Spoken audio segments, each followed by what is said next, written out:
Words don't run on GPUs, numbers do. And so we have to convert those words to numbers. And that's what tokenization is. I want people who use LLMs to understand it. Why do models have a hard time counting the R's in strawberry? I don't think this is fully solved. Part of the reason is because the way it is seeing the question is not aligned with the skills needed to answer it. So if I were to ask you how many R's in strawberry, you might write it down and circle the R's and then tell me there's 3 circles. Okay, there's 3 R's. The LLM doesn't see the letters like we do. They see tokens. And tokens are actually vectors. And so they see a fuzzy representation of what strawberry is. It'd be like when someone tells you the word strawberry and you're not allowed to think how it's spelled. You're just allowed to think of like, what does strawberry mean in your mind? Through that, you'd have to extract that there's letters because you don't even see the letters. And your representations of the tokens need to compute out the information that there's 3 R's in it. It's non-trivial from a representation perspective. So to a model, a strawberry is an abstraction that makes it difficult to count R's because each R is not part of the abstraction? One reason is that when you pass strawberry into an LLM, there's not a token per letter. There's a token per group of letters. So straw might be a token and berry might be a token. Those have been put together. So what the LLM is actually seeing through its eyes is one number vector for straw and one number vector for berry. And it's up to those vectors, which are kind of containers of numbers and information. If you think in layman's terms, it's somewhere it would have to store that straw is actually made out of these things called letters, and that these are the letters in straw, and the LLM needs to learn to extract this information. It's not so simply available for it to count with eyeballs like we might in our mind's eye at minimum. Do you know why some models are not able to tell you which number is bigger, 9.11 or 9.8? There's probably many reasons. One of them is probably still tokenization. Specifically 9.11 and 9.8 are probably broken down into the tokens 9 and dot, and then 11 altogether, and then 9.8, 8 by itself, and not 80, because you've written it as 8. And 11 is usually bigger than 8, so I think that probably interferes with its understanding. I think there's also been some suspicion that it has something to do with dates, because 9/11 is a date, and so is 9/8, and that might conflict with its understanding.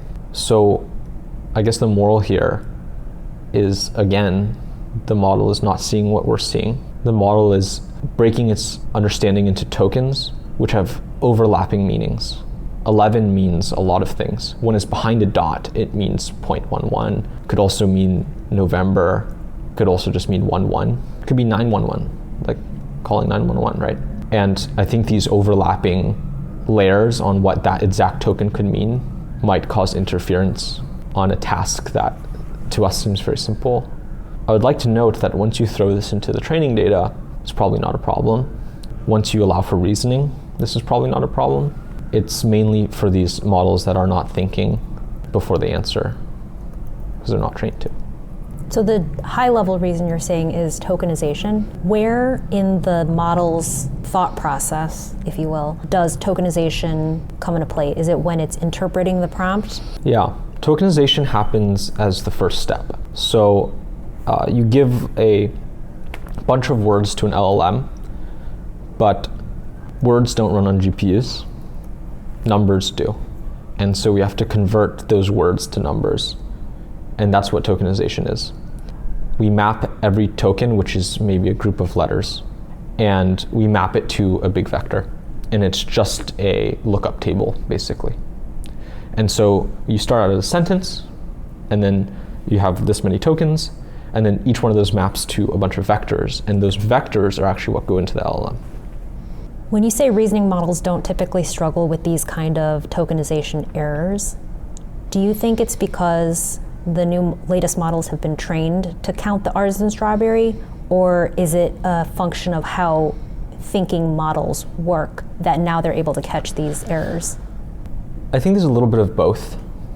They're definitely trained not to screw this up, right? If I were any of these models, I'd want kind of all these test prompts to look good for users because I want them to have good first experiences while using my model, right?